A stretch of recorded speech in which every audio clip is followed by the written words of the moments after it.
25 سال گزارے. حضور کی عمر پاک 50 سال ہو چکی تھی, حضرت خدیجہ کی عمر 65 سال کی ہو چکی تھی, لیکن اس بیچ میں رسول کریم صلی اللہ علیہ وسلم نے کبھی کسی دوسری عورت سے نکاح نہیں فرمایا. ان 25 سالوں میں حضور صلی اللہ علیہ وسلم نے کسی دوسری عورت سے نکاح نہیں کیا, صرف حضرت خدیجہ الکبریٰ کے ساتھ رہے. اس کی وجہ یہ تھی کہ یہ عورت عام عورتوں کی طرح نہیں تھی.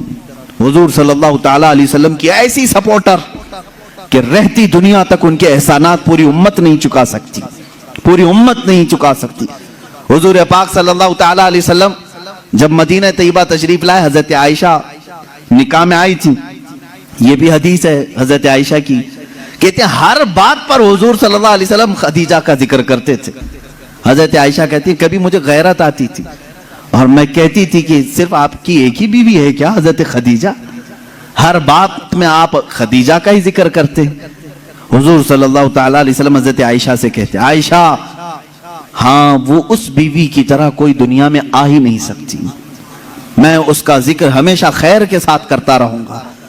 حضرت عائشہ صدیقہ جب کبھی حضرت خدیجہ کے متعلق سوال کرتی, میرے آقا فرماتے جب پورے مکہ والوں نے مجھے جھٹلایا تھا تو خدیجہ نے اپنایا تھا. جب لوگ مجھ پر سوشل بائیکاٹ کر چکے تھے, خدیجہ نے اپنا پورا مال مجھ پر قربان کیا تھا. جب لوگ ہمیں اپنے گھروں سے دور کر چکے تھے تو خدیجہ میرے ساتھ دن اور رات رہا کرتی تھی. حضور صلی اللہ تعالی علیہ وسلم کے لیے یہ کیسی سپورٹر تھی جانتے ہیں؟ غار ہیرا 3000 فٹ اونچی پہاڑی آج بھی مکہ میں موجود ہے. میرے آقا صلی اللہ تعالی علیہ وسلم اپنی عبادتوں کے لیے غار ہیرا جاتے تھے اور وہاں کبھی کبھار 2 دن 3 دن تک آپ قیام فرماتے. حضور پاک صلی اللہ تعالی علیہ وسلم کے لیے حضرت خدیجہ اپنے گھر سے کھانا لے کر دن میں 2 مرتبہ کبھی 2 دن میں 3 مرتبہ اوپر چڑھ کر کے جایا کرتی. آج جو گئے ہیں عمرہ یا حج کے لیے, جنہوں نے چڑھائی کی ہوگی انہیں معلوم ہے, ایک بار چڑھ کے آنے کے بعد 8 دن سو جاتے ہیں لوگ, اتنی تکلیف ہوتی ہے. بہت اونچی پہاڑی ہے اور ماں سیدہ خدیجہ الکبریٰ رضی اللہ تعالیٰ عنہا روزانہ اپنے رفیق حیات سرکار دو عالم صلی اللہ علیہ وسلم کے لیے اپنے گھر سے کھانا لے کر اتنی بلندی پر جاتی. اور کبھی حضور صلی اللہ علیہ وسلم اتر رہے ہوتے غار ہیرا سے, یا اپنے گھر کے باہر آ کر کھڑی ہو کر انتظار کرتی. لوگ گزرنے والے کہتے ہیں خدیجہ آ جائیں گے تیرے شوہر, ابھی اوپر سے اتر رہے ہیں, تو باہر کیوں کھڑی ہے, چھاؤں میں کھڑی ہو جا. حضرت خدیجہ کہتی مجھے یہ زیب نہیں دیتا کہ میرے شوہر دھوپ میں چلے آ رہے ہوں اور میں چھاؤں میں کھڑی رہوں. جب تک وہ میرے پاس نہ آ جائے میں بھی وہیں سے ہی کھڑی رہوں, اس لیے کہ وہ دھوپ میں آ رہے ہیں تو میں بھی دھوپ میں کھڑی رہوں. یہ ان کی محبت تھی. سیدہ خدیجہ الکبریٰ رضی اللہ تعالیٰ عنہا. آخری لمحات ہیں سیدہ خدیجہ الکبریٰ رضی اللہ تعالیٰ عنہا کے. عزیزان گرامی, حضور صلی اللہ تعالیٰ علیہ وسلم کی ساری بیویوں میں ایک خصوصیت حضرت خدیجہ کو یہ بھی حاصل ہے کہ حضور اکرم صلی اللہ علیہ وسلم کے سارے اولاد حضرت خدیجہ کے پیٹ سے ہوئے, حضرت خدیجہ کے بطن مبارک سے. صرف ایک ہیں حضرت بی بی ماریہ قبطیہ کے نام سے, وہ باندھی تھی, لیکن ازواج مطہرات میں حضور صلی اللہ تعالی علیہ وسلم کی بیویوں میں صرف اور صرف حضور کے اولاد حضرت خدیجہ سے ہوئے, باقی کسی سے نہیں. 6 اولاد حضرت خدیجہ کے بطن سے ہوئے. حضور پاک صلی اللہ تعالی علیہ وسلم کے اولاد کی ماں حضرت خدیجہ, بلکہ یوں سمجھو آج پوری کائنات میں پھیلے ہوئے سادات کی بھی ماں حضرت خدیجہ الکبریٰ. یوں تو حضور کی اور بھی ازواج مطہرات ہیں, سادات کی کوئی اور ماں ہو سکتی. حضور صلی اللہ تعالی علیہ وسلم کی الگ الگ بیویوں سے الگ الگ نسل ہوتی, لیکن رب ذوالجلال نے حضور صلی اللہ تعالی علیہ وسلم کے اولاد کی ماں ہونے کی شان صرف حضرت خدیجہ کے سر رکھا ہے. حضرت خدیجہ الکبریٰ رضی اللہ تعالیٰ عنہا سے آخری بیٹی سیدہ کائنات فاطمہ الزہرا رضی اللہ تعالیٰ عنہا. اب سنیے حدیث پاک. حضور پاک صلی اللہ تعالیٰ علیہ وسلم کی یہ رفیقہ حیات, اپنی زندگی کی شریک حیات, جنہوں نے اپنا سب کچھ حضور کے لیے لٹایا تھا, آخری وقت جب آیا حضرت فاطمہ کو بلاتی ہیں. حضور پاک صلی اللہ تعالیٰ علیہ وسلم اس وقت باہر تھے. حضرت فاطمہ سے کہتی ہیں خدیجہ رضی اللہ تعالیٰ عنہ، بیٹی مجھے لگتا ہے میرے آخری دن ہیں۔ حضرت فاطمہ رضی اللہ تعالیٰ عنہ کی عمر چھوٹی تھی اس وقت، اور کہتی کیا ہے، مجھے میری طبیعت کی فکر نہیں، فاطمہ میرے جانے کے بعد اپنے بابا کا خوب خیال کرنا۔ حضور صلی اللہ تعالیٰ علیہ وسلم کے متعلق وصیت کر رہی ہیں۔ حضرت فاطمہ سے کہہ رہی، میں نے زندگی کے ہر لمحے یہ کوشش کرتی رہی کہ رسول پاک صلی اللہ تعالیٰ علیہ وسلم کے دل اقدس پر ایک ہلکی خراش بھی نہ آنے پائے۔ اے فاطمہ، تم میں سے کوئی بھی اپنے باپ کے متعلق ایک ہلکی خراش آنے والا بھی معاملہ نہ کرنا۔ اس مرض کی وقت یہ وصیت کر رہی ہیں جس مرض میں آپ کی وفات ہوئی۔ حضرت خدیجہ رضی اللہ تعالیٰ عنہ اور دنیا کی مالدار خاتون تھیں، بڑی مالدار تھیں مکہ کی، لیکن جانتے ہیں آخر وقت وصیت کیا کر رہی؟ حضرت فاطمہ سے کہتی ہیں، ابا جان سے جا کر یہ ایک بات میری کہہ دینا، اگر میری آنکھیں بند ہو گئیں تو صرف مجھے قبر میں اتارنے کے وقت وہ اپنا جبہ یا اپنی چادر مجھے دیتے ہیں، بس وہ اپنی چادر میں لپیٹ کر مجھے دفن کریں، اس کے علاوہ مجھے کوئی اور خواہش نہیں۔ یہ حضرت خدیجہ کی آخری وصیت تھی۔ حضور پاک صلی اللہ تعالیٰ علیہ وسلم کی وہ رفیقہ حیات جنہوں نے زندگی میں حضور کے ہر قدم پر ساتھ دیا ہے، ہر قدم پر۔ جب یہ بات حضرت فاطمہ نے اپنے والد گرامی حضور صلی اللہ علیہ وسلم کے پاس آ کر کہا، جانتے ہو میرے آقا نے کیا کہا؟ حضرت خدیجہ رضی اللہ تعالیٰ عنہ کی وفات ہو چکی تھی اور ان کو دفن کیا گیا حضور کی چادر مبارک میں۔ حضور صلی اللہ علیہ وسلم نے خود اپنے ہاتھوں سے ان کو قبر میں اتارا۔ جنت المعلا مکہ کے قبرستان میں وہ آج بھی آرام فرمائے۔ حضرت فاطمہ نے کہا، ابا اماں کی صرف یہ خواہش تھی، انہوں نے مجھ سے کہا تھا فاطمہ بابا سے کہہ دینا میرے آخری وقت اپنی چادر دے کر مجھے دفن کریں۔ میرے آقا کی آنکھوں سے بڑے بڑے آنسوؤں کے قطرے نکلے۔ حضور فرماتے ہیں، فاطمہ گواہ ہو جا، خدیجہ نے مجھ سے صرف چادر مانگی، اگر وہ میرے جسم کی چمڑی مانگتی تو بھی میں اتار کے دیتا۔ اللہ کے رسول صلی اللہ علیہ وسلم نے فرمایا، اگر میرا جلد وہ مانگتی، اگر میرے جسم سے وہ میری جلد مانگتی، وہ بھی میں اسے اتار کر دیتا۔ حضور پاک صلی اللہ علیہ وسلم کی بے انتہا محبت تھی اس رفیق حیات کے ساتھ، حتیٰ کہ جس سال حضرت خدیجہ کی وفات ہوئی وہ پورے سال کا نام حضور نے عام الحزن رکھا، یہ غموں کا سال ہے۔ میرے آقا صلی اللہ علیہ وسلم بہت غمگین تھے آپ کی وفات پر۔ ایک لائف پارٹنر دنیا سے چلا جائے تو میرے عزیزوں واقعی دل کا صدمہ ہے۔ یہ لوگ تو یہ سمجھتے ہیں بیوی کھیلنے کا نام ہے، بیوی صرف اور صرف مزے لینے کا نام ہے، ایک مشین کا نام ہے، اپنے گھروں کے کام کاج کرانے والی باندیوں کا نام ہے۔ ایسا نہیں ہے، بلکہ تمہارا اور اس کا جسم جب ملتا ہے تو یوں سمجھ لو اب جسم دو ہوں گے لیکن جان ایک ہو جاتی ہے، اور وہی حقیقی زندگی ہے۔ جن کی زندگیوں میں اس طرح کی محبت نہیں وہ جہنم بن جاتی ہے دنیا میں۔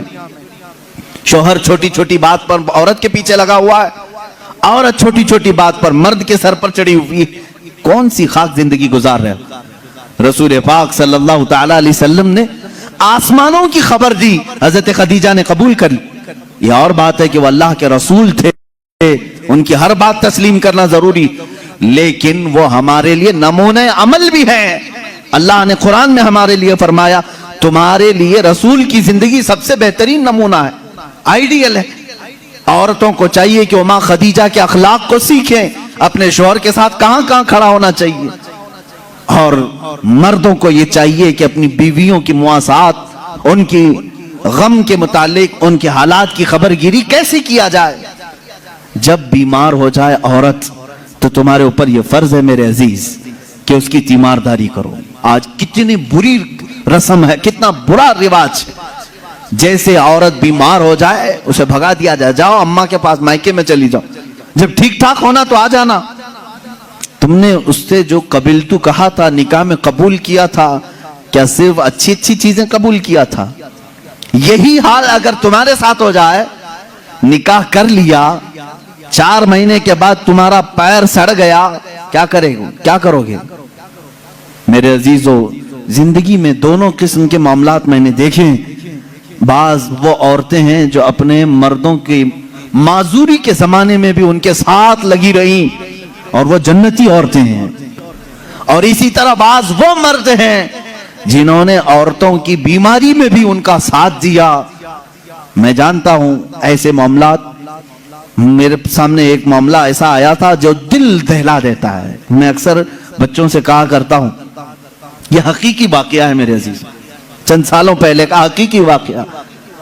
شوہر اور بیوی نئی نئی زندگی تھی، شادی کے بعد دونوں ایک دوسرے سے محبت کرتے تھے، لیکن اچانک بیوی کو ایک بیماری شروع ہو گئی، ایسی بیماری کے چہرے پر برے داغ آ گئے، بڑی بڑی پھنسیاں ہوتی، پھٹ جاتی اور زخم ہو رہا تھا، دیکھنے کی قابل نہیں رہ رہی تھی۔ ایک دن شوہر باہر گیا، ایکسیڈنٹ ہو گیا، شوہر گیا ایکسیڈنٹ ہو گیا، اور اس کے بعد واپس آیا تو اس کی آنکھیں جا چکی تھی، نابینا ہو گیا۔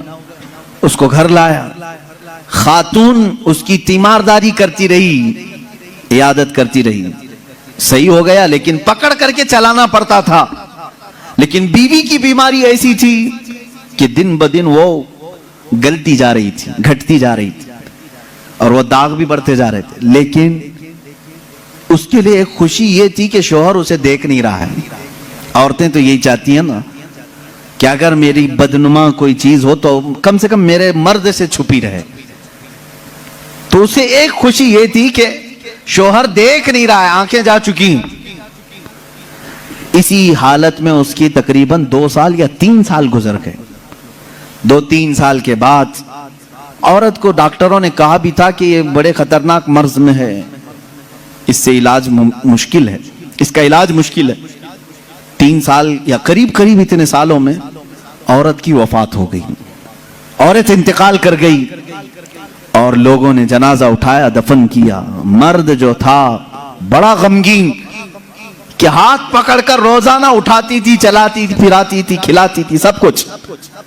جب جنازہ چلا گیا، لوگ آئے تو دیکھا کہ مرد خود سے اپنے گھر میں اندر جا رہا ہے، برتن لا رہا ہے، گلاس لا رہا ہے، خود سے سارے کام کر رہا ہے، کوئی پکڑنے والا نہیں، سب چیزیں۔ محلے والوں نے پکڑ کر کے کہا تجھے سب دکھ رہا ہے؟ اس نے کہا میں کبھی اندھا ہوا ہی نہیں تھا، میں کبھی اندھا ہوا ہی نہیں تھا۔ 3 سال سے تو صرف میں نے اندھا ہونے کا ایک بہانہ تلاش کر لیا تھا، صرف اس لیے کہ میری بیوی یہ سوچ رہی تھی کہ میرے چہرے پر بدنما داغ ہے، میرا شوہر مجھے کہیں چھوڑ نہ دے۔ میں نے اس کی فیلنگ کو برقرار رکھنے کے لیے اندھے ہونے کا ناٹک کیا تھا، اور وہ اس دنیا سے خوشی خوشی گئی ہے۔ بس مجھے اتنا احساس ہے دنیا میں وہ مرد بھی ہیں جنہوں نے اپنی عورت کا دل رکھنے کے لیے 3 سال تک نابینا ہونے کا ایک ڈھونگ کیا، صرف اس لیے کہ اس کا دل نہ ٹوٹے۔ بعض بیماریاں ایسی ہوتی ہیں، ان سے تم صرف نظر کر لو، قطع نظر کرو، اور اگر تم نے صرف خوبصورتی دیکھ کر کے شادی کی تو تم نے کسی نفس یا کسی جان سے نہیں نکاح کیا، تم تو صرف اور صرف حسن سے شادی کی۔ یہ حسن 4 دن 5 دن کے بعد ختم ہوگا، تمہارے طبیعت کی اور بہلانے کی چیزیں ختم ہو جائیں گی، تو پھر ناچاکی نا اتفاقی بڑھ جائے گی۔ محبت جسم سے نہیں، روح سے ہوتی ہے۔ محبت اس کے چہرے کے سپاٹ ہونے سے نہیں، اس کے اخلاق و کردار سے ہوتی ہے۔ بہت ساری عورتیں وہ ہیں جن کی عادات سے تم محبت کرو، ان کے اخلاق سے محبت کرو، ان کے کردار سے محبت کرو، پھر دیکھنا ان کا کالا پن کبھی تمہیں احساس بھی نہیں دلائے گا، کبھی ان کا بھونڈا پن بھی تمہیں احساس نہیں دلائے گا، اگر اخلاق کی خوبصورتی اس کے اندر ہو۔ یہ مردوں کے لیے ضروری ہے میرے عزیزو۔ اللہ کے نبی صلی اللہ تعالی علیہ وسلم نے جو حسن سلوک اپنی خانگی زندگی میں اپنی ازواج مطہرات کے ساتھ کیا، میں چیلنج کے ساتھ کہتا ہوں پوری دنیا میں اس کی مثال کوئی نہیں پیش کر سکتا، کوئی نہیں لا سکتا۔